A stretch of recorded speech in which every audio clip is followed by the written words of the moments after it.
So now we're going to begin 6.3, which is going to be covering step functions and some more advanced Laplace transformations. So in this section, the theory kind of honestly is very confusing, but there are some useful aspects of it, at least like from an engineering perspective, in that sometimes when you're dealing with certain problems like circuits or dynamical systems, you have special functions that aren't always doing something. Like imagine like a circuit, you have current flowing through it, and then a gate opens or closes depending on some conditions, right?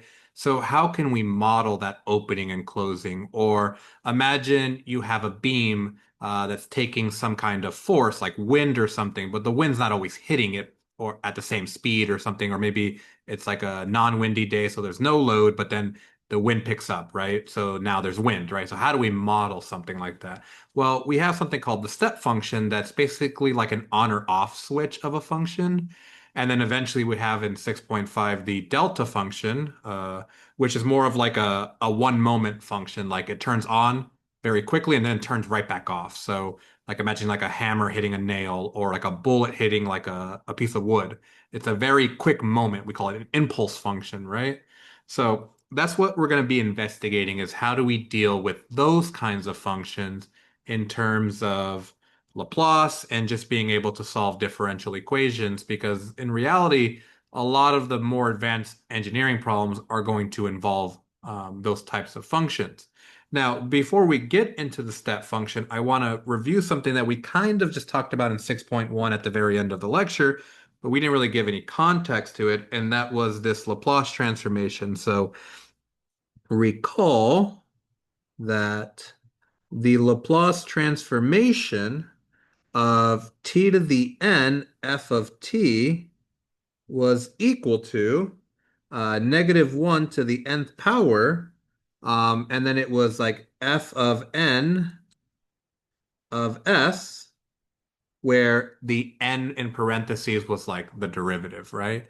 So that is the kind of function we're going to be dealing with now, where instead of us just taking the Laplace transformation of a single function f of t, which would just be f of s, what if there's an extra function on it? Now, in this class, we're not going to do like sine cosine or anything like that. We're mostly going to focus on three of them. This was one of them, right?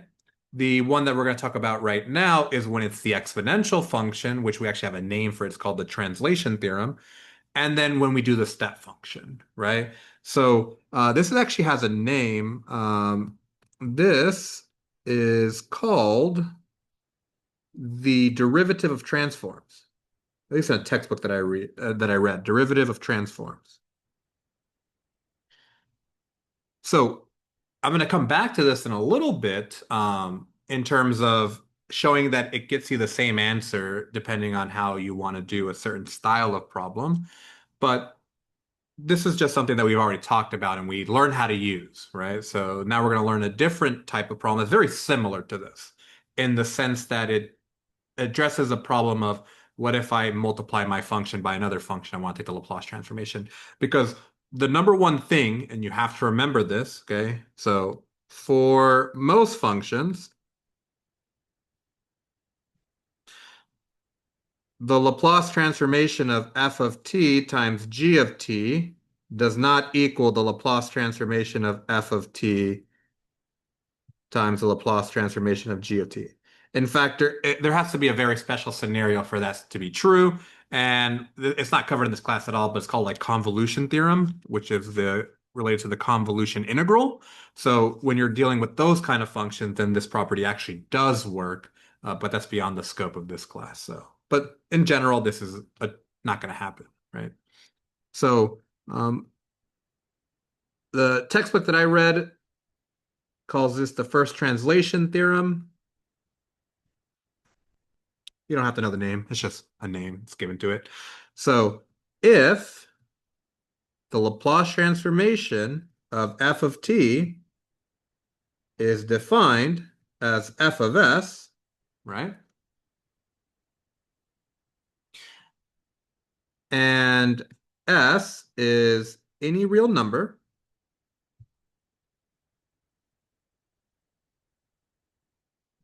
then the Laplace transformation of e to the at f of t. So this is just a scenario where no longer is your function f of t just by itself, but rather multiplied by e to the at. Then the solution to this is actually not that bad. I'm not going to prove this. You would use integration to prove this, and it's actually not a very bad integral to show. In fact, I could probably show it, but we don't need to. Is going to be equal to f of s minus a.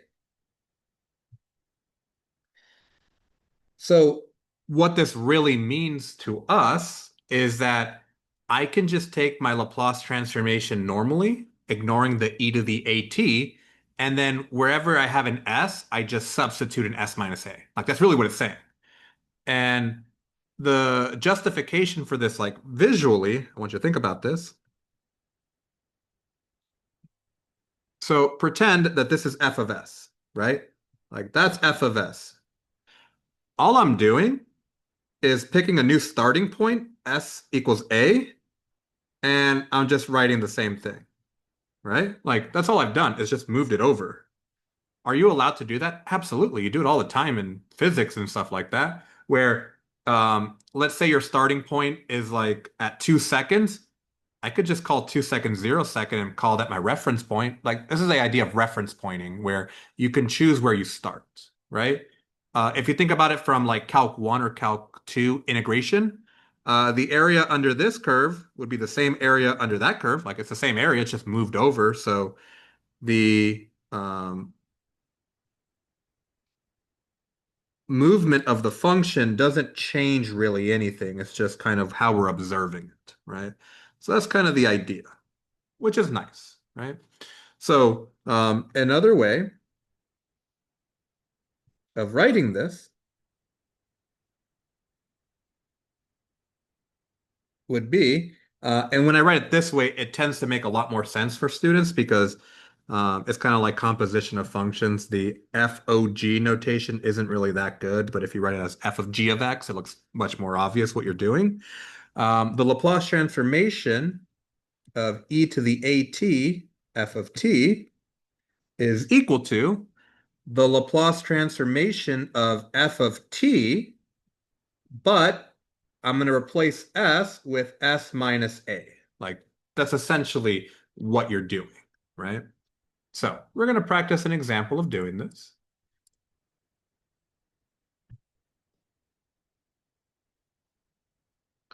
So find the Laplace transformation of t cubed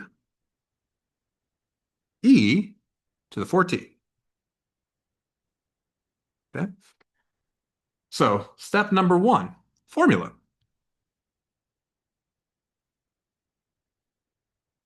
So whichever variation that you want to write, by all means, e to the at f of t is equal to the Laplace transformation of f of t. S is going to be s minus a. Okay. Step 2 is we're going to identify f of t and a, right? What if I have two exponential functions? Then you can call whichever one you want, f of t. But if you have two exponential functions, you could probably just do something else. But again, doesn't matter. So f of t is equal to t to the third power, because that's not the exponential. And then a is equal to whatever the exponent is of the exponential right there, which is 4.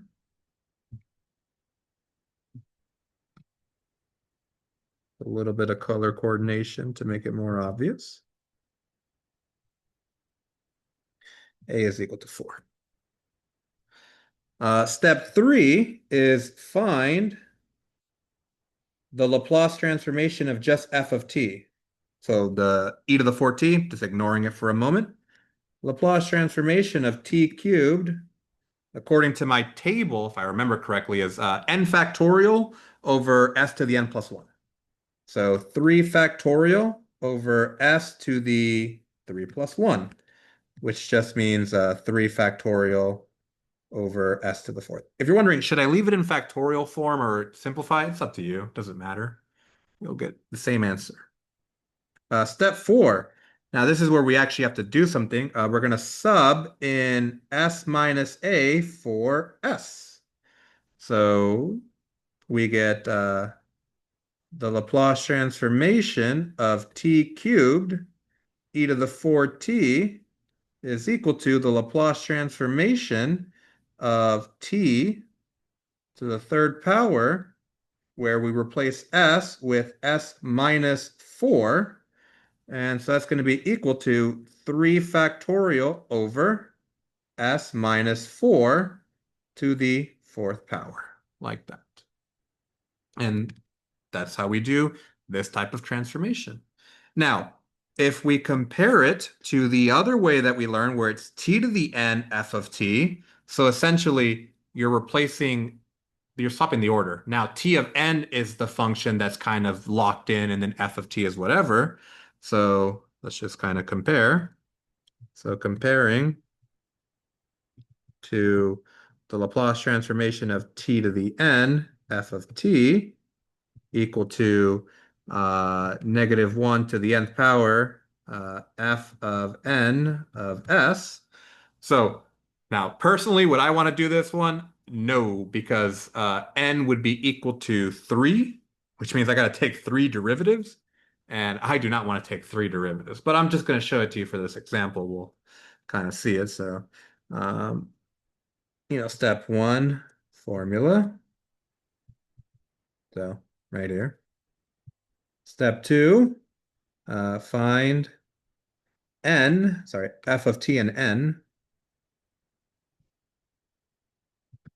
So f of t is equal to e to the 4t, and n is equal to 3, right? T cubed. And then step 3, we are going to now plug it in. So plug in. So the Laplace transformation of t to the third power e to the 4t is equal to, oh, sorry, I'm getting ahead of myself. Step 3 is to find the Laplace transformation of f of t. Duh. So f of s is equal to,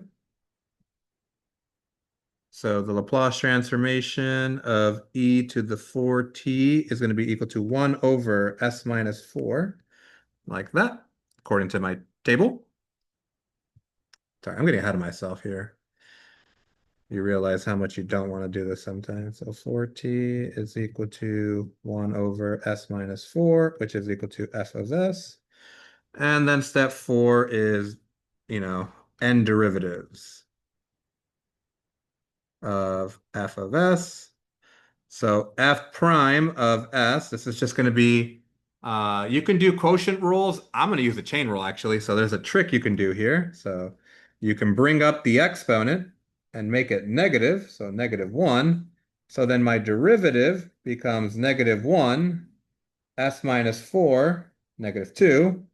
F double prime of s is 2, s minus 4, -3.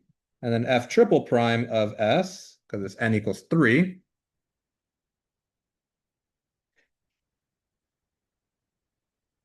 we get -6, s minus 4 to the -4. So f triple prime of s is equal to -6 over s minus 4 to the fourth power. That's promising. And then step 5 is to plug in to formula. So the Laplace transformation of t cubed e to the 4t is equal to -1 to the third power times -6 over s minus 4 to the fourth power. And then a negative times a negative is +6, s minus 4 to the fourth power. And 3 factorial is equal to 6, so they are the same. So as you can see, we get 3 factorial equals 6. Same process. Doesn't, sorry, same answer, different approaches. One might be better than the other. It just depends on the functions more than anything. Now let's do an example with cosine. So this is not one where cosine's the actual function we're locking in, but rather cosine's f of t. So, but again, you can use any functions here. It's just Laplace transformations get a little bit complicated when the functions get too different, especially when you have like gammas and stuff like that. So Laplace transformation of e to the 2t cosine of 4 times t. So formula. You just got to ask yourself, which function do I have? Well, I have e to the at, so that's going to be the one, right? If I had t to the nth power, you could use that one. It just depends. So this is going to be equal to the Laplace transformation of f of t, but wherever s is, I'm going to replace it with s minus a. That's what it ends up being. And then step 2 is to identify f of t and a. So f of t is equal to cosine of 4 times t, and then a is equal to -2. Step 3, the Laplace transformation of f of t. And so we get the Laplace transformation of cosine of 4 times t, which we know has a numerator with an s, and then it has 4 times t, so 4 is going to be your a value, and so we get 4 squared. Nothing too bad there. And then step 4 is plug in s minus a into s. So then the Laplace transformation of e to the -2t cosine of 4 times t is equal to the Laplace transformation of cosine of 4 times t, where s becomes s plus 2, because a was -2, so minus minus becomes a positive. And then we get it equal to, should we make a little bit more space so it just looks nicer. So I'll just squish it in. And so we get s plus 2 in the numerator, and then we get s plus 2 squared plus 16. And there we go. That's our answer. And this is f of s.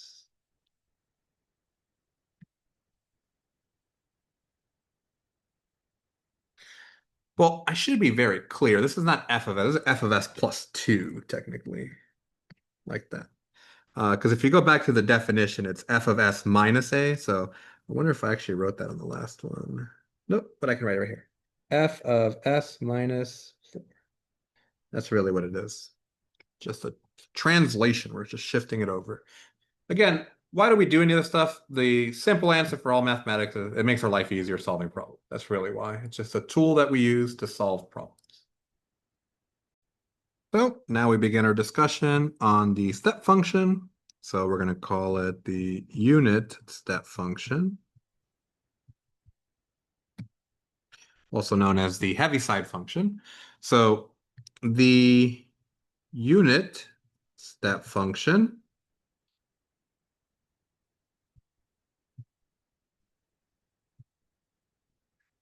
or Heaviside function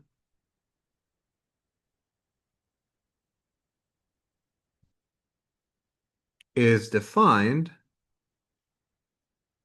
as, so we're going to use U mainly. Some will use H. I've seen H be used before, but the homework and most textbooks like to use that are U. U of t minus a is equal to a piecewise function, so it's going to be 0 and 1. And it's 0 when you have not reached your value that basically turns on your function, so we're going to call that value a. And when A is reached, your function now essentially turns on, right? Another notation that just makes this look a little bit nicer will be also like this. So some people will write it as U a subscript of t. So they just put the a value in a subscript versus t minus a.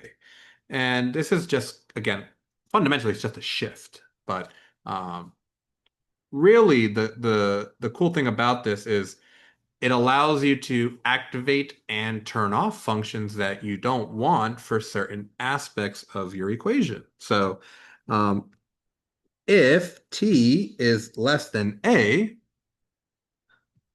the function is turned off. Okay. If t is greater than or equal to a, the function is turned on. Now, what does this function look like graphically? Well, if you know what constant functions look like, it's just a horizontal line. So at 0, our equation is going to be some line, and then it reaches a, and then it's going to jump up. So we don't include the value at a where it's, turned off. And then when it jumps up, it's a solid line, and then it goes like that, right? So that's essentially it. That is our piecewise function. So that's going to be x, and then that's going to be y. And then the value that it jumps at is 1. So one of the difficult things, and this was difficult for me, even as I'm like learning, like teaching it, it's still something that I am not 100% like super comfortable doing, just like off the top of my head. I have to kind of think about it still, is making a step function, like using the step functions to create functions is still not something that I am like 100% at. But there is a nice mechanical process that, over time you'll just kind of get better and better at. So this is not something that you should like expect to be able to master like, in a day or two. Like it just takes practice. This is not a very easy subject, in fact. In fact, I would say 6.3 is up there with one of the most difficult sections in this entire class. So, do not feel pressured that you have to understand this like once after watching the video. It takes more time than that for most people. So just be aware of that. So let's just first practice figuring out how this even works. Like, how do I use this, right? So we're going to do that with this example. Express f of t equal to, so you're going to be dealing with a lot of piecewise functions. A lot of students aren't comfortable with piecewise functions. A, they're not really used that often before you get to this level. So you kind of have to just, be comfortable knowing that your function only works for certain numbers, right? So it's going to be 20t and then 0. And your function is 20 times t when it is between 0 and right before 5, and then becomes 0 right after 5 is hit, right? So we're going to express this as a step function.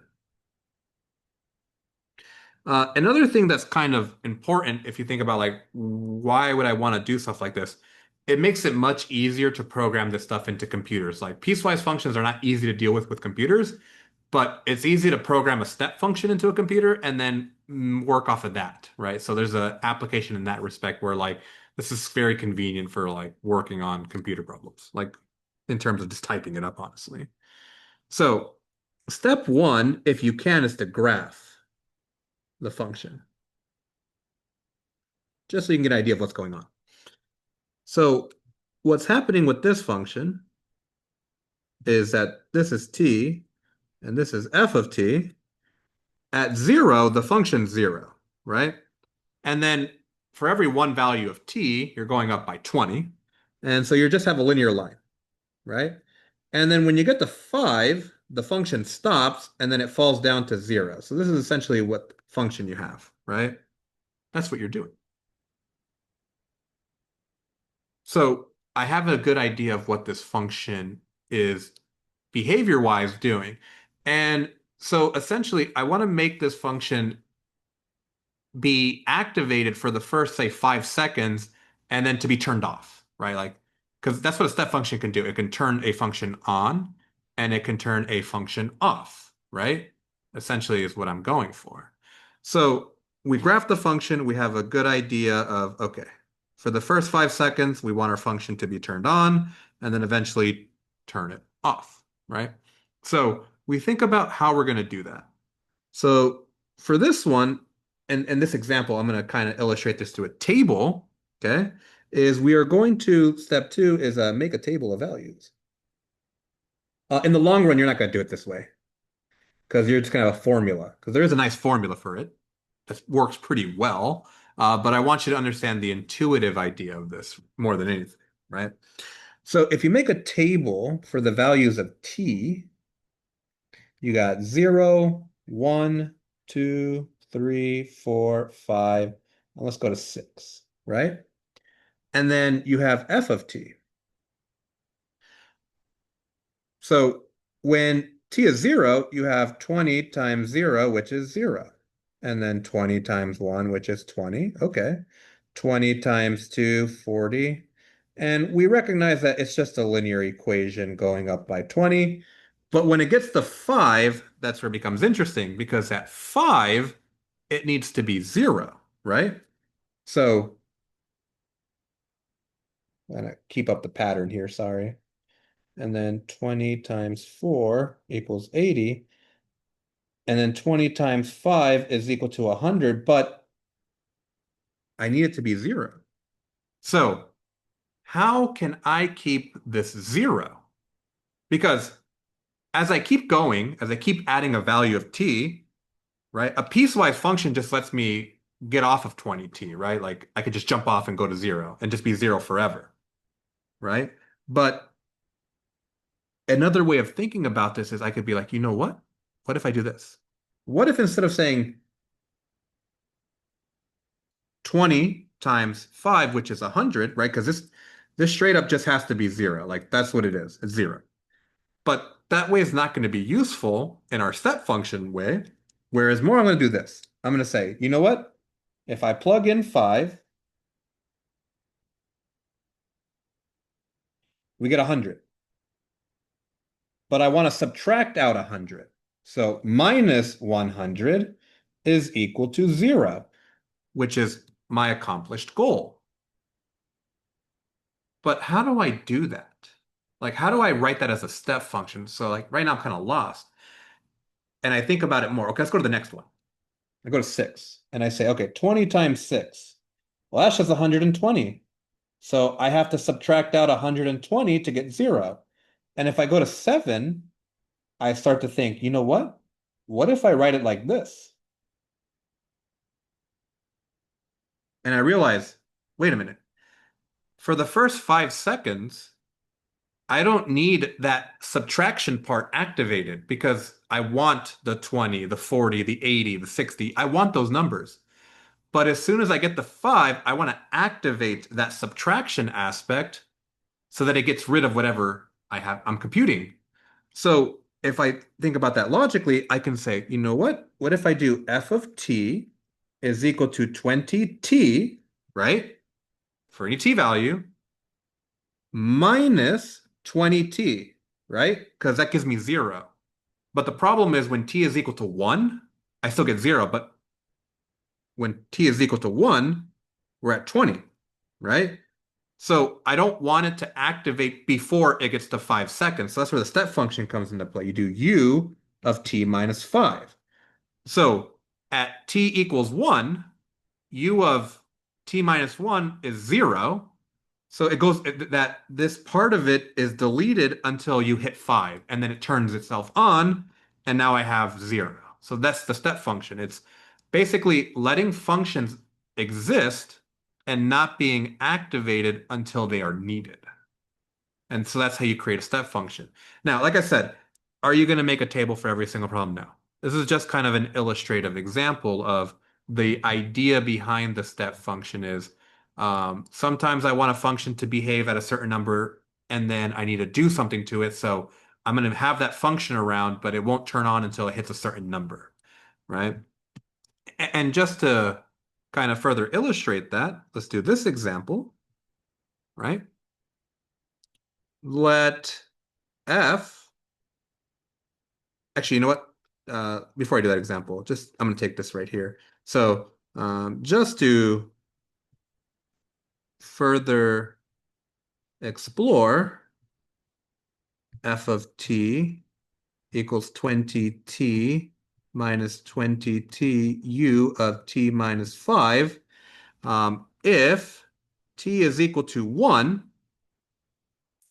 f of 1 is equal to 20 times 1 minus 20 times 1 u of 1 minus 5. And so f of 1 is equal to 20 minus 20. And this is u of negative 4. And you might be wondering, well, what's u of negative 4? It's going to be 0. And so I get 20, which is what I expected to do according to my piecewise function. And if you're wondering, why is it 0? Like, I don't understand that. You gotta go back to the idea. What is the value of a that basically makes u of t equal to 1? It's 5. But 1 is before 5. So right now I am in this region. I'm in the 0 region, not the greater than a region, right? So we can kind of generalize this idea into the following couple of statements. So we can say that u of a negative value, so when u has a negative number in it, it's equal to 0. Okay? And then when u finally gets to 0, it's going to be equal to 1. And then when u is, a positive number, so a plus sign, then it's also going to be equal to 1, right? So that's essentially the kind of the shortcut way of thinking about it. If there's a negative number inside of u, it's 0. If it's 0 or a positive number, it's 1. And that's where it activates, essentially. All right, so now we can do an example, just again, diving deeper into that, just so we can fully grasp that idea. Let f of t be equal to 5u of t minus 3. Evaluate at, so we'll do t equals 0, 2, 3. Okay, so f of 0 is equal to 5u of 0 minus 3, which is equal to 5u of negative 3, which is 5 times 0, which is 0. Effectively, the step function has not activated. And then f of 2 is equal to 5. Actually, let's not do 2. Let's do 3 and 5. So let's do 3. Get 5u of 3 minus 3, which gives me 5u of 0, which means 5 times 1, which is 5. And then f of 5 equals 5u of 5 minus 3, which is 5u of 2, which is 5 times 1, which is 5. So I just have a 5 forever now. And that's all it's saying, right? So just want to make sure that that makes sense in terms of how a step function behaves with its input. So, of course, the natural question is, I don't want to do tables, I want just the formula, so, well, let's just give you that formula so you don't have to worry about tables. General formula.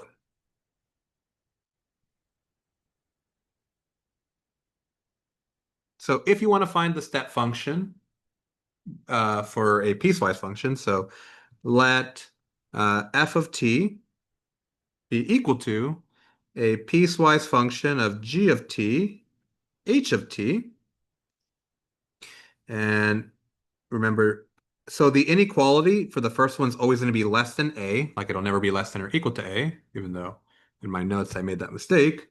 And then the bottom one is where it's greater than or equal to a, so just remember that. The piecewise function can become a step function variation by just following this form. So whatever the first function you have, g of t, you just write it down. So g of t. Then you're going to subtract out g of t and the step function when it hits a. And then you're going to add the next function times the step function when it's also at a. Okay?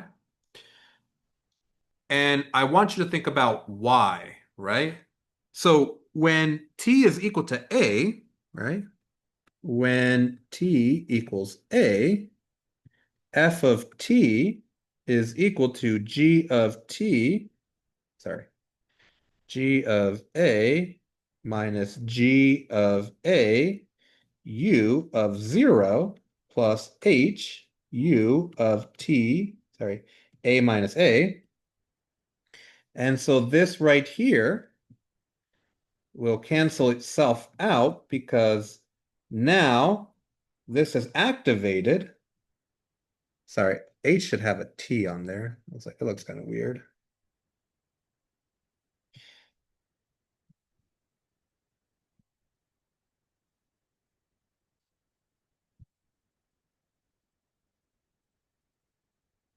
So H of A, U of A minus A, right? And what ends up happening, sorry, that should be A right there, is that becomes a 1. And so what we end up getting is G of A minus G of A plus H of A, and then we get H of A. So notice the G of A component is gone. It got rid of because our piecewise function, once you hit A, doesn't want G of T anymore. It wants it gone. And that's how the step function works. And that's how you're creating it. Now, part of the difficulty in this, in my experience, honestly, is the fact that there are so many parentheses and the notation is just very icky to look at sometimes. Like, it's just so many things going on. So you just kind of have to look at it long enough and realize, okay, I kind of see it. But the notation is half the battle here. It's just getting used to this notation of step functions and this t minus a. Like, you're not really used to dealing with functions that have more than like one letter inside of them. So that takes a little bit of time. So if you're not comfortable with this notation, you could always rewrite it in the other notation. Just as a recall, to remember, you can also write it as f of t equal to g of t minus g of t ua of t plus h of t ua of t. If that notation helps you, please, please, please use it, right? It's the same thing. Now, if you're wondering, does it change if I have more than 3 functions, 4 functions? Yeah. You just end up alternating. So if piecewise, sorry, if f of t has more than 2 functions, you alternate signs at each breakpoint. Okay, so just to show you for 3 functions, just so we can kind of see it. Uh, example, if f of t is equal to g of t, h of t, and k of t, and then it kind of just depends on where it starts. So less than a, and then a less than or equal to t less than or equal to, nope, there's no that b, and then b is less than or equal to t. They're mostly always going to write it as t greater than or equal to b, usually like that. You just kind of go through that process of what's the first function minus the first function at the next breakpoint and stuff like that. So then f of t will be equal to g of t minus g of t at the first breakpoint plus the next function at that same breakpoint sorry, again, so many parentheses here, minus h of t at the next breakpoint, right? Because remember, eventually, every time you hit a breakpoint, you want to get rid of everything before it. Like that's kind of the goal. Um, and I can probably not be able to fit this all in one line. Let's see if moving it might help me. And then plus k of t, u of t minus b, right? And there we go. I was able to fit it all on one line. So there's this aspect of alternating, right? If you're wondering, why is g of t the only one that doesn't have a step function? Technically speaking, it's t minus 0, which just ends up being 1. So you don't need to do it for 0. So the one at 0 doesn't actually need one. But there are problems where there is no bottom boundary. And so in that case, you might have to adjust it just a smidge. And we'll talk about that in a little bit. So what happens when our step function isn't starting at 0, but can go to like a negative number? So now let's do an example of converting a much larger piecewise function into a step function. Now, there are several approaches to this. Like there's one where you can actually do the graphs and kind of show how it jumps up and down, and you can do the modifications that way. It's more of an intuitive approach. But let's just practice using the formula. So example, consider the function f of t equal to, and we're going to have 0, 5, 4, and -2. And so it's 0 when it's less than 0. And then between 0 and 2, it's 5. And then between 2 and 5, it is 4.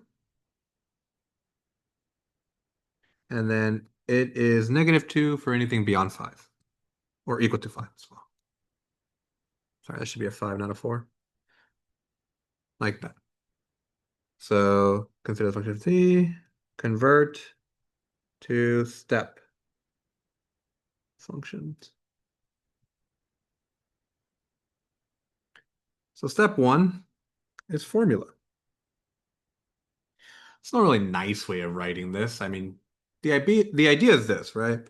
So f of t equals whatever your first function is minus your first function u of t minus a, and then plus your second function minus, sorry, u of t minus a, don't put parentheses right there. And then minus, I'll put the plus over here so it's more obvious. Your second function at the next point, u of t minus b, and then plus, and you just keep doing that, right? Back and forth until you eventually run out. So then step 2 is to plug into formula. I mean, you just kind of have to go straight into it.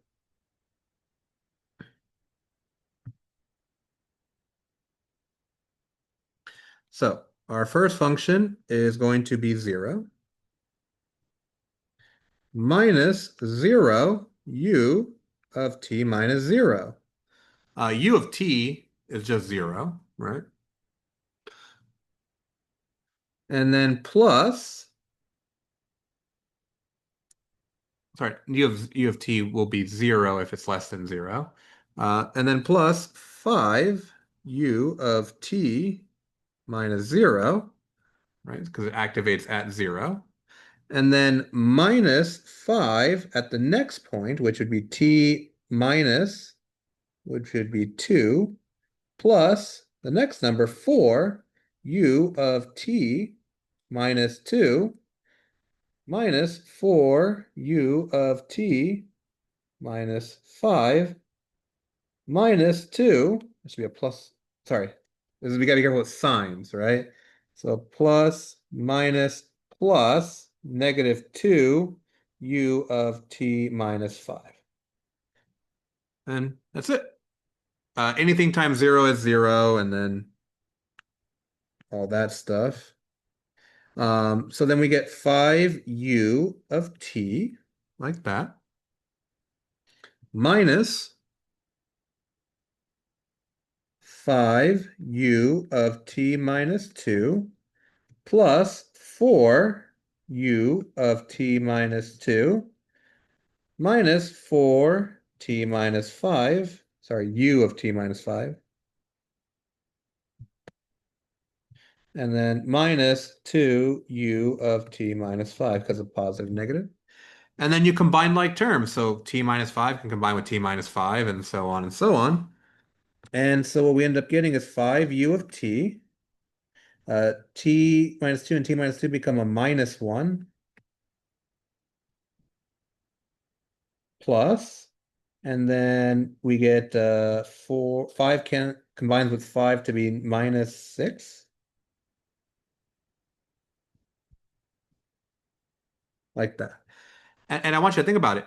If you plug in 0, right, if you think about this logically, plugging in 0 would give me 5 times 1 minus 0 minus 0. So we're at 5 if I'm at 1, and that's between 0 and 2. If I were to plug in 2, right, then I should be at 4. So if I plugged in 2, I would get 5 times 1 minus 1 minus 0. Oh, look at that. That's 4.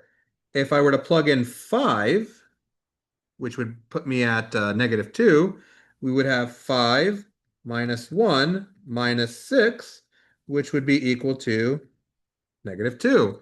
So by me plugging in some points, I am verifying that, hey, it works, right? So that's the formula. Now, if you're wondering, is there another way you can do this? There actually is. Just think about it this way. Graphically, when you have not reached 0, you're at here, right? Which is a very common thing to actually do. But as soon as you hit 0, you jump up to 5. So for a little bit, I am 5 times u of t, because that's what's activated it. And then the next step is I jump down. I jump down to 4. And so for me to go down to 4, I need to subtract by one step function. So minus u of t, right? I just subtracted it down. And then, but at what point did I do that? I did it at 2, right? So t minus 2. And then from here, I jump down to negative 2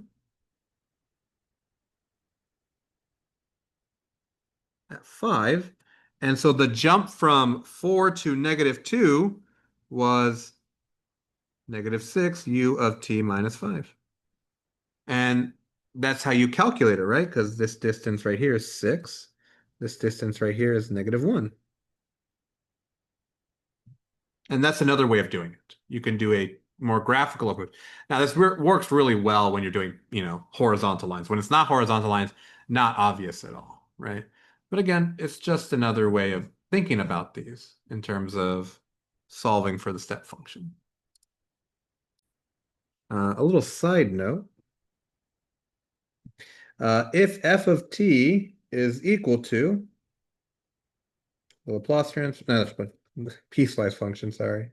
F of, nope, wrong letter, g of t, and h of t, and t is less than a, and t is greater than or equal to a, so it doesn't have like that 0 element to it, um, then this just becomes f of t equal to h of t minus g of t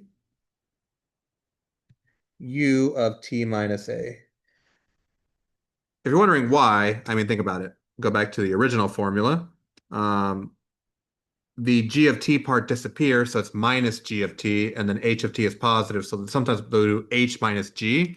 So that's a very common way of writing it. So just a little side note in case they don't have a 0 starting point, because that does happen more often than you would think. But just a little side note for you. So now we can do the Laplace transformation. Laplace transformation of u of t minus a. So, like any of these, they're all just basically derived from the integral when we integrate the Laplace transformation with, when we integrate the kernel function, either negative st, with whatever function we're dealing with. So, more or less than anything, just memorize this formula. So Laplace transformation of just a regular step function, t minus a, is equal to e to the negative a times s all over s. Now, if you pay close attention, if a equals 0, u of t as the Laplace transformation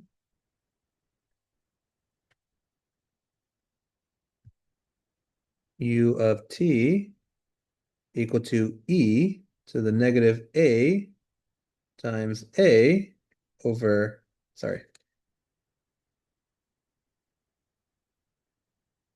logging in the wrong letter, a times, which is 0, which is s now, 0 times s, there we go, like that, and we get 1 over s.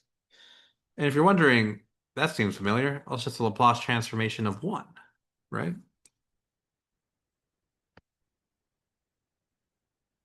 Why is that? Well, u of t is just the moment it turns on and becomes 1, right? So it's basically when t is any positive number or 0, then it becomes, transformation of essentially 1.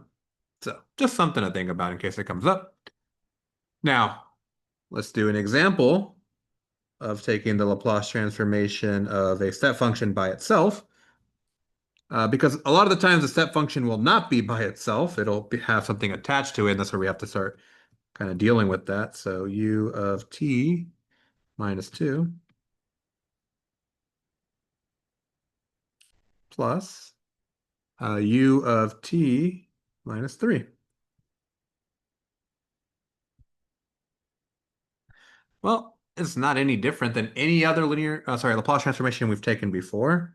So step 1 is just table, right?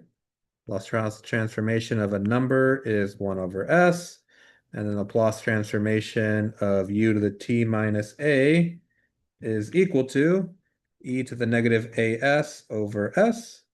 Step 2 is to evaluate. So the Laplace transformation of 2 minus 3 Laplace transformation of u of t minus 2 plus the Laplace transformation of u of t minus 3. Well, that's going to be equal to 2 over s minus 3 e to the negative 2s all over s plus e to the negative 3s over s. And I can combine those into a term. Now, here's something to kind of pay attention to. A is a positive number. This sounds so weird when you say it that way. But when you subtract 5 minus 2, like 5 minus 2, technically speaking, 5 is a positive number, 2 is a positive number, and then when you subtract them, you get a positive 3, right? So technically, in that context, 2 is actually a positive number if you don't think of the subtraction as a negative sign. Now, if you wrote it as 5 plus negative 2, then now it's a negative number, right? So there's always a confusing thing with formulas in mathematics, especially when there's a minus sign. The a value is a positive 3 because by definition, the formula has a minus sign built into it. So when a is negative is when you have a plus 3. Now, the way we design step functions, we don't really have t plus a number. It's always t minus a number. So a should never be negative, and therefore this negative sign in front of your exponential, sorry, in the exponent is always going to be there. Okay, just to be very clear. And if that doesn't make sense, I understand. It's just super confusing with the -2 and minus a. But just know that for step functions, a is just a positive number. And then when we plug it into the formula, it's always going to be a negative exponent when we're dealing with step functions. Okay. So that's what happens when you got to take the Laplace transformation of just a step function. What happens when I got to take the um, Laplace transformation when it's a step function times another function? So if you think back to the beginning of 6.2, sorry, 6.3, we had this function, sorry, this Laplace transformation, and then we had this Laplace transformation, right? A function times a function. This is going to be the last major one, which is a function times a, what's it called? A step function, right? So that's what we're going to do here. So the Laplace transform of f of t u of t minus a. So how are we going to deal with that? Okay. So it is a little challenging the first time you see it because there's kind of several ways that people interpret this. But first, let's just see what the table does because the table will tell us exactly how we need to do it. So if we go back to the table, okay, I see a step function right here. So they use C instead of A. So that's good. We got that. Um, and then we've seen this one before, right there. Okay, cool. Number 15, never used it. We might use it, who knows? Number 16, that's a convolution theorem. We're not going to use that. And then 17, that's 6.5. 18, that's 6.2 when we did that. And then 19, we did that in the beginning of 6.3 and technically 6.1. So it looks like it's this one. But it's not just f of t, it's f of t minus c. So that's kind of the annoying part about it, honestly. So it's not just going to be f of t, but it's going to be f of t minus a. And that sometimes is the most difficult part, is making it look like that. So the goal will be to make our function look like uh, f of t minus a, step function t minus a, so we can use the following transformation. In the textbook that I read, it's called the second translation theorem. So that's what we're going to call it here. Second translation theorem. Again, that name doesn't really matter. It's just what they call it here. And I'll kind of give you a picture of what they refer to that. So if f of s is equal to the Laplace transformation of f of t, and a is greater than 0, again, they use c, it's the same letter. Sorry, not same letter, same thing. Then the Laplace transformation of f of t minus a, u of t minus a, is going to be equal to e to the negative as, so that's the step function aspect of it, times f of s, like that. So eventually you'll just be taking the Laplace transformation of f, and then it'll be f of s, right? What they're saying here fundamentally is this.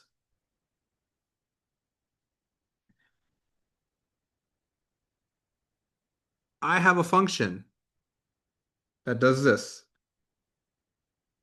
That's f of t. And it has a Laplace transformation, right? Well, take that same function and just move it over. I don't know by how much. Let's move it over by a. And then it starts in the same spot and does the same behavior.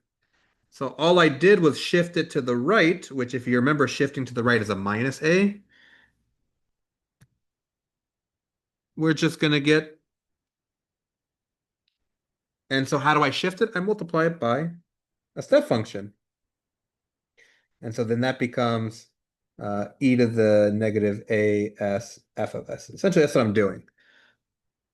Ultimately, if you think about it, it still behaves the same way. It's just there's like a delay to it or something, right? So that's kind of how I think about it.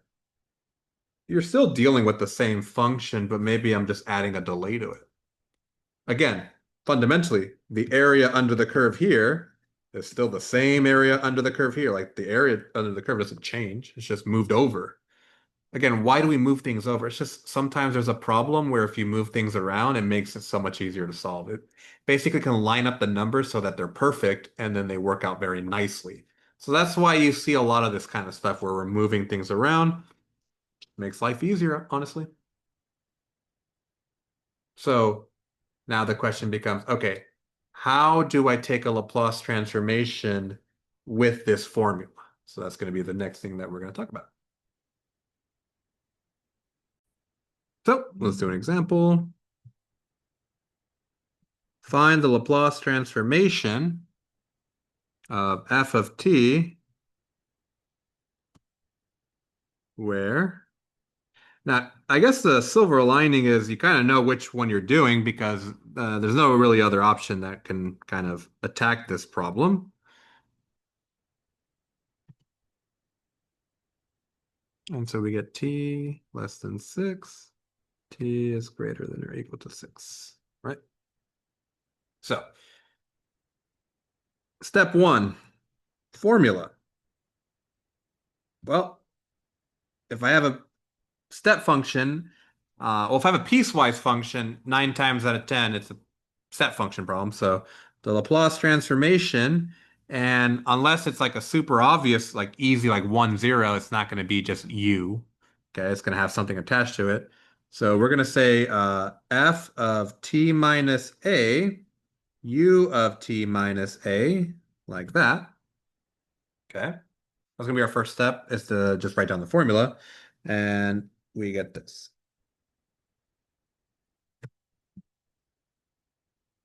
Okay. Step two, find u of t minus a. Find the step function. And by extension, you're also finding, f of t minus a, but the you might not get f of t minus a immediately. So the key thing is you want to find the step functions because you might have to do modifications later. So if you go back to what we said earlier, again, if you remember, this is the main formula, but if you have one that's like this, you can just do h of t minus g of t times u of t minus a. So there is a shortcut for it. So what's it called? How did I write that? F of t is equal to uh, second minus first u of t minus a if t is less than a and t is greater than or equal to a. So I'm just giving you some context where that came from. And so we get t plus 6 to the fourth power minus 0 u of t minus 6, like that. And so we get t minus 6 to the fourth power u of t minus 6, like that. So I've converted it into step function form. Step 3 is to find and manipulate into f of t minus a form to match u of t minus a.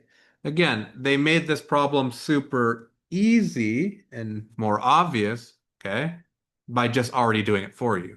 We'll do an example where you kind of have to do some manipulations yourself.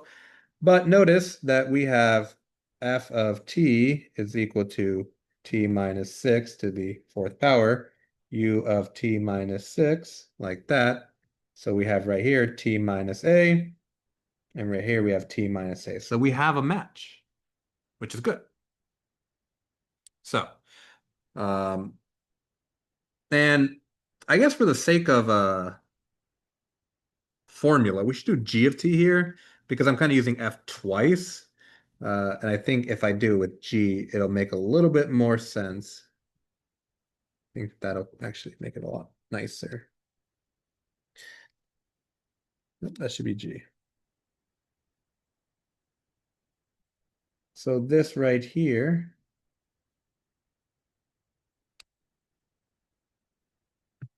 is f of t minus a. And then this right here is u of t minus a. A is equal to 6. So we're good. They both have the same value for t minus a. So step 4 is to plug in. Or not plug in. Find the Laplace transformation of the function f of s. Now here's the interesting thing, because we glossed over it a little bit. Notice that this is f of s, not f of s minus a, which means essentially, right, what you're going to do, so we can rewrite this as e to the negative as Laplace transformation of f of t minus a, and then we're going to replace s minus a with s. That's essentially what we're doing, is we're replacing it with just the letter s, which is going backwards when you think about it. So find the Laplace transformation of f of t minus a, where s minus a becomes s. Trying to see, do I like that, or would it be better to write it as...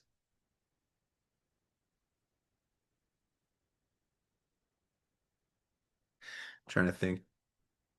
I don't know if I like that notation or if I can make it a little bit more simpler than that. I'm just overthinking it. We could just write f of t.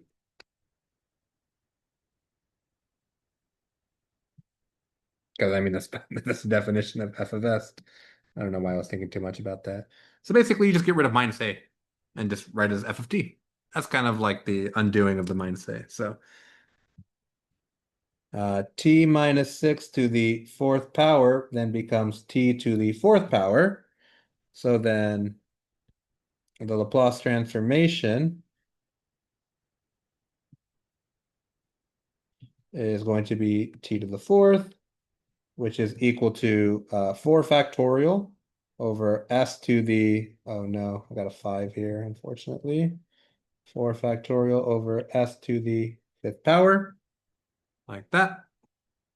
And then step 5 is to plug into formula. And let me give myself more space.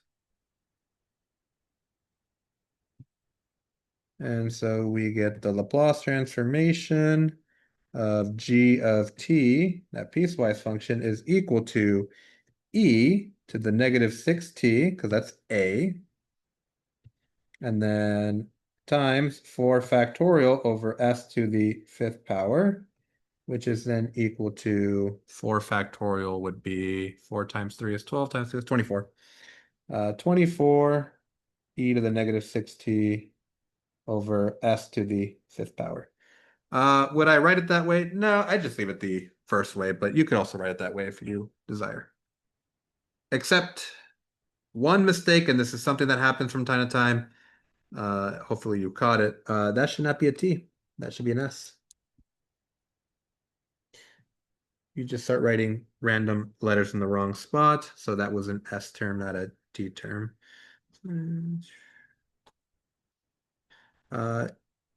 What we can do here is we can move this step over here and just randomly stop working, but I was going to change this step right here. And A. So we got that. And A is equal to 6. How do I know it's 6? It's just the number inside of the parentheses right there. Or you could do that at any point, honestly. Actually, you know what? Probably better for step 2.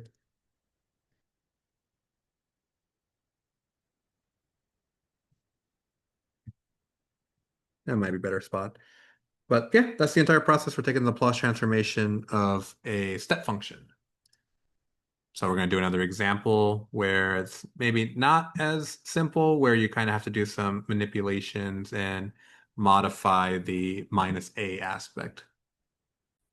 So let's do an example now. Find the Laplace transformation of 6 plus u of t minus 3 times t plus 5. Okay. So first we notice that the 6 is just whatever, right? So step 1, formula. You write down whatever Laplace transformations that you need to start the problem. But because we're dealing with the step function, we're going to say Laplace transformation of f of t minus a, u of t minus a is going to be equal to e to the negative as f of s. I will say right now, there is a different way of doing this that is a little confusing for some people. So I'm going to do it it takes a little bit longer, but it's definitely much more like you see what's going on. The other way that people do it is they do like a substitution, which is often confusing for a lot of people. So that's why I like to do it this way instead. Step 2 is we're going to distribute Laplace. So the Laplace transformation of 6, well, that's just going to be 6 over s, but we'll get to that eventually. Plus the Laplace transformation of u of t minus 3, t minus 5, sorry, t plus 5. Here's where it gets a little interesting. So step 3 is to manipulate to t minus a. Sorry, let's do this first. Determine a. So the step function always tells you what a is, right there. So a is equal to 3. So then step 4 is going to be to manipulate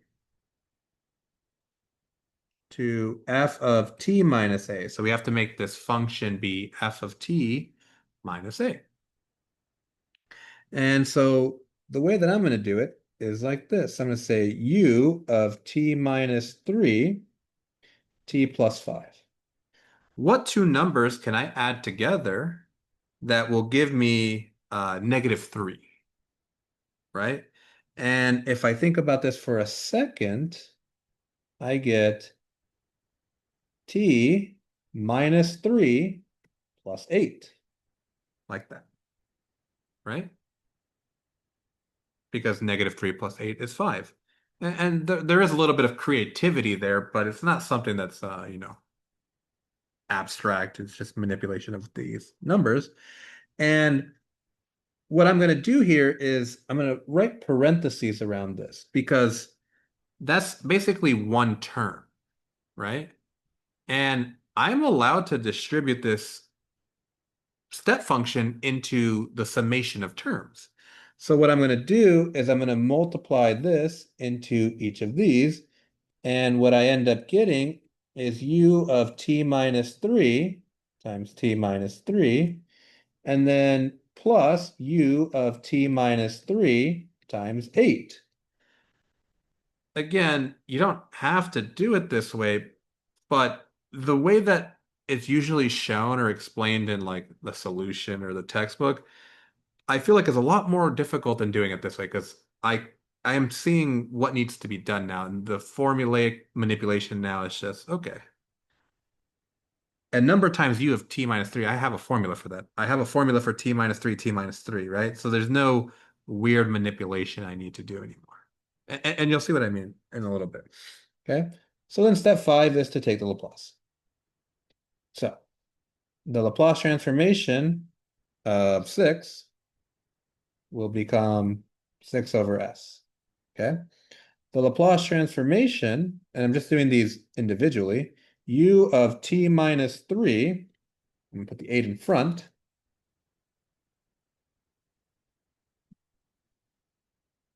is equal to, well, according to the formula earlier where it's just Laplace by itself, it's just e to the negative as over s. So it's going to be 8 e to the negative 3s over s, right? Not too bad. And then the Laplace transformation of u of t minus 3 times t minus 3 is just e to the negative 3s times the Laplace transformation of t, f of t, right?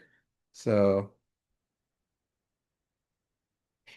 and so the Laplace transformation of t, if I remember correctly, is going to be s squared on the bottom and then 1 factorial. So 1 over s squared. And that's it. I just add those all together. So Laplace, and then we combine to get the Laplace transformation of 6 plus u of t minus 3 times t plus 5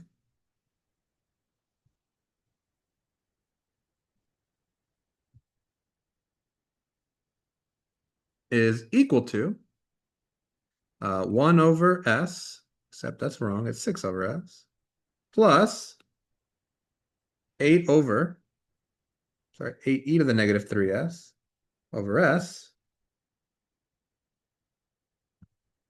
minus e to the negative 3s over s squared. And that's your solution.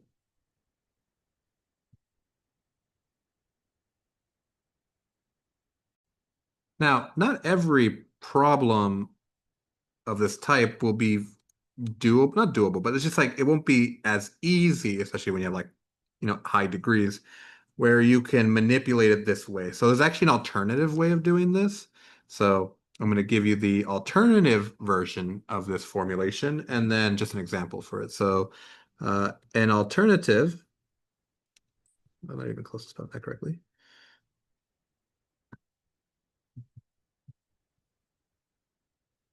To the second translation theorem.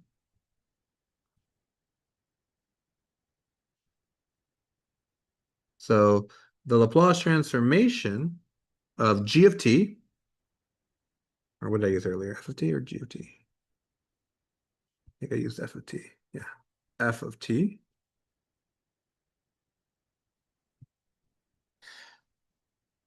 times u of t minus a, right? So notice that it's not t minus a, but it's just f of t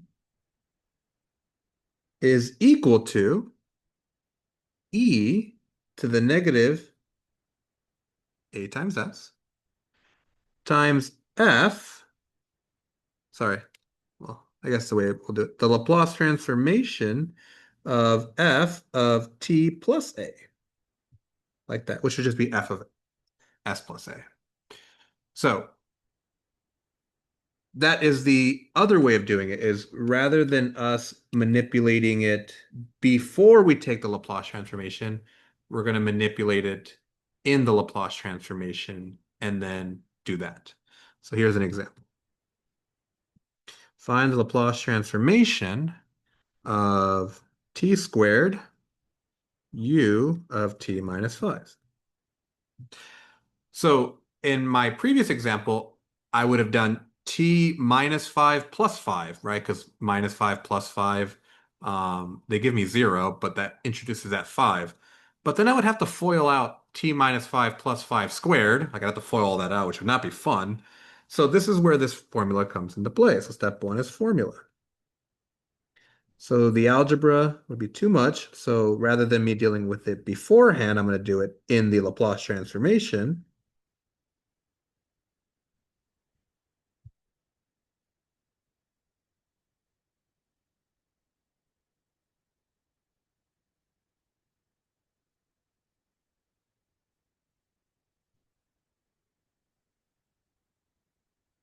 So step two is we're going to find, so we're just going to, I mean, essentially just plug in. So plug in. No, sorry. We're going to find f of t and a. So f of t is equal to t squared, and a is equal to, what we got, 5? Oh no, should just choose 4 or something. Not that it makes a difference, but just for the sake of knowing the solution already. And then step three is we're going to basically take the Laplace transformation of f of t plus a. So the Laplace transformation of t plus 5 squared. Okay, we've done something. Well, we've probably never done t plus 5 squared, but we could just FOIL it, right? So here we could just be like, okay, if we FOIL it's t squared plus 10t plus 25. Well, that's easy. I can just take the individual Laplace transformations.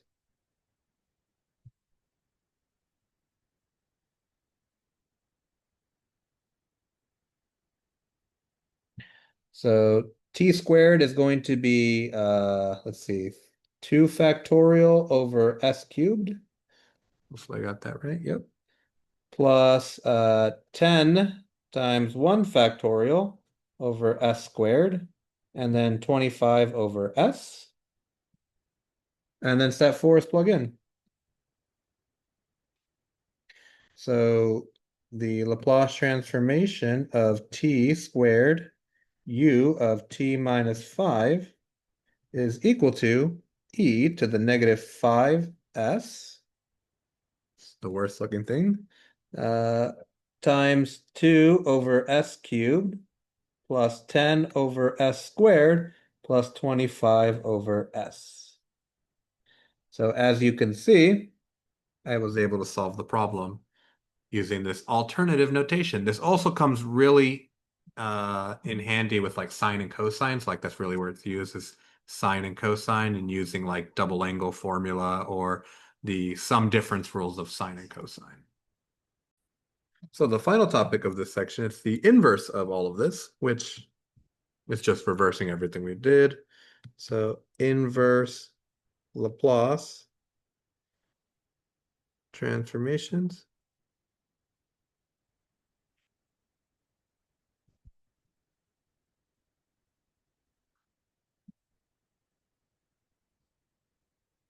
So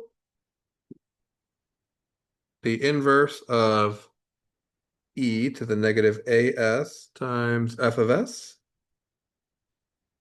is going to be equal to f of t minus a u of t minus a, and the inverse Laplace of e to the negative as over s is going to be equal to u of t minus a, right? Now we just got to practice this application. And what's kind of weird about doing the inverse of these is it's kind of like you know what the answer needs to be, and then you kind of have to like make it work, essentially, is kind of how these problems end up working out. So there is this element of potential manipulations that can be like partial fractions or something like that. So these can be a little bit more involved inverse Laplace transformation. So let's do an example. Let's do the inverse Laplace of 8e to the negative 7s over s squared plus 4. Now, immediately, the reason you would know that this has a step function is because the e to the negative number s, like that tells you step function. If that e to the negative s was not there, then this would just be a sign problem. Okay? So step one is formula. So the most, generic one you could always write down is the Laplace inverse of, what would it be? Because I'm forgetting. E to the negative as, f of s is equal to, uh, we'll do a step function first, u of t minus a, f of t minus a, right? So that's what we're thinking. So then step two, I would say, is to find A. Just identify A, because that at least gets you started. So A has to be equal to 7. Always gonna be a positive number. It's right there. Okay. Step 3 is to identify f of s. What part is not e to the negative 7s, right? So identify f of s. Because if you look at our formula, there's the e to the negative as part, which is e to the negative 7s, and then what is not that? So f of s is equal to 8 over s squared plus 4. And there it is. Step 4 is to take the inverse of that. Okay? Just take the inverse.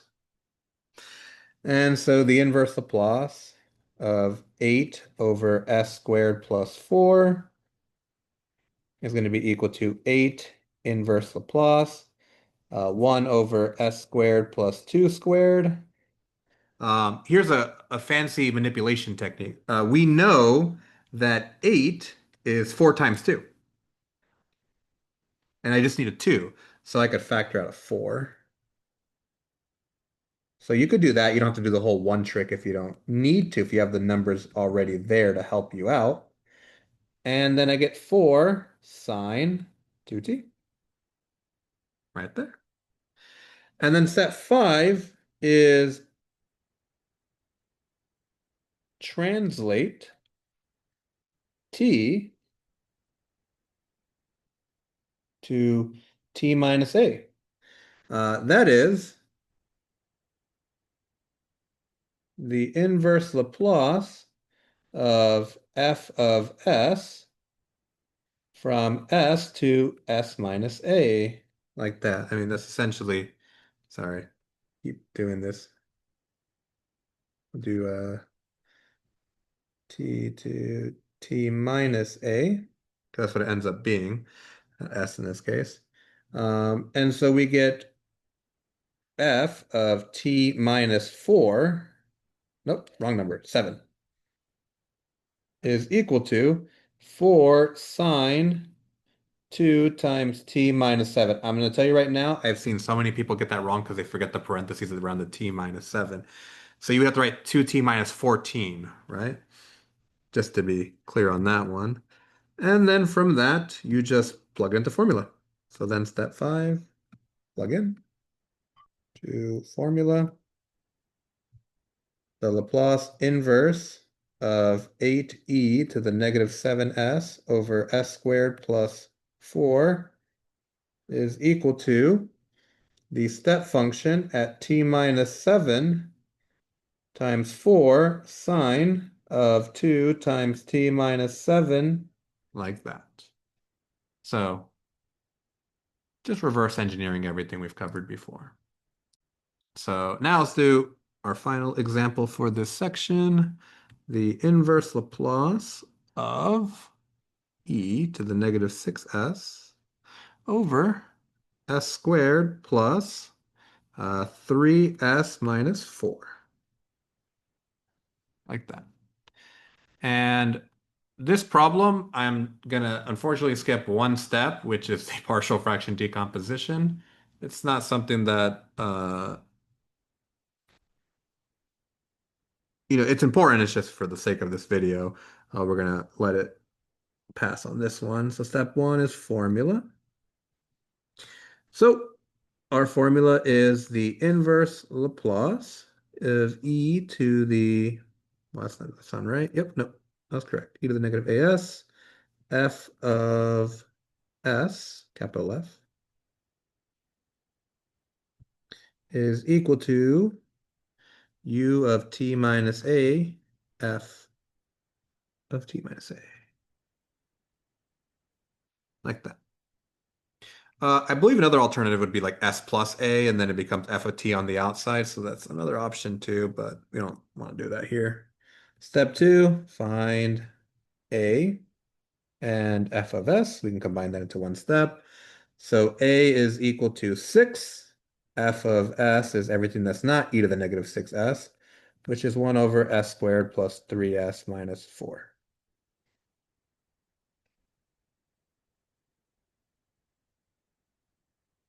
Step three is to take the Laplace transformation of f of s. So, sorry, inverse Laplace. So the inverse Laplace of 1 over s squared plus 3s minus 4 would be equal to the inverse Laplace of 1 over, and this would factor into s plus 4 over s minus 1.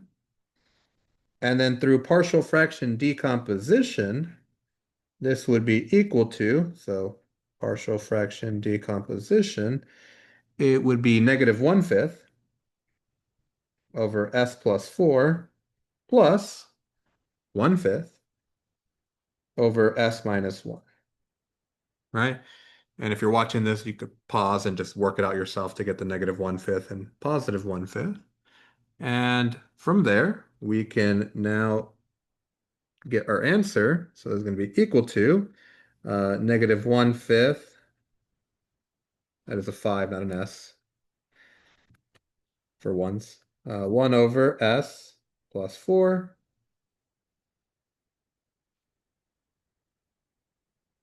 And then plus 1 over 5, 1 over s minus 1. And we get negative 1/5 e to the negative 4 times t plus 1/5 e to the negative, nope, positive t. Like that. So we have our answer for the Laplace inverse of f of s. And then step 4 is to plug into formula. Nope, sorry. Translate t minus a. So f of t minus 6 is equal to negative 1/5 e to the negative 4 t minus 6. You could do this in the last step. I'm just kind of showing that it's there, t minus 6 by itself. And then step 5 is to plug in.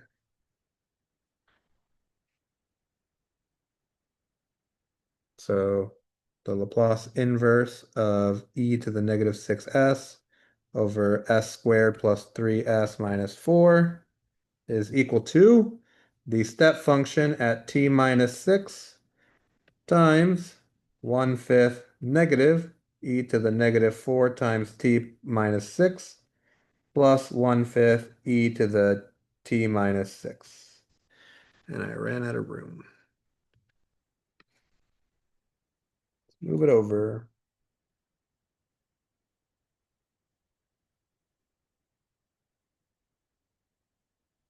Right there. No parentheses needed, but why not? And yeah, that is our Laplace inverse of the step function. Of course, we can make it more difficult by just making the partial fraction decomposition more difficult, or just choosing other functions. But essentially, that is what inverse Laplaces are with step functions. So the next section is we're going to just throw this into a differential equation and solve. So if you feel comfortable with 6.1 to 6.3, all we're doing is just throwing this function on the equal sign. So like instead of equal 0 or equal to like cosine, now it's equal to a step function.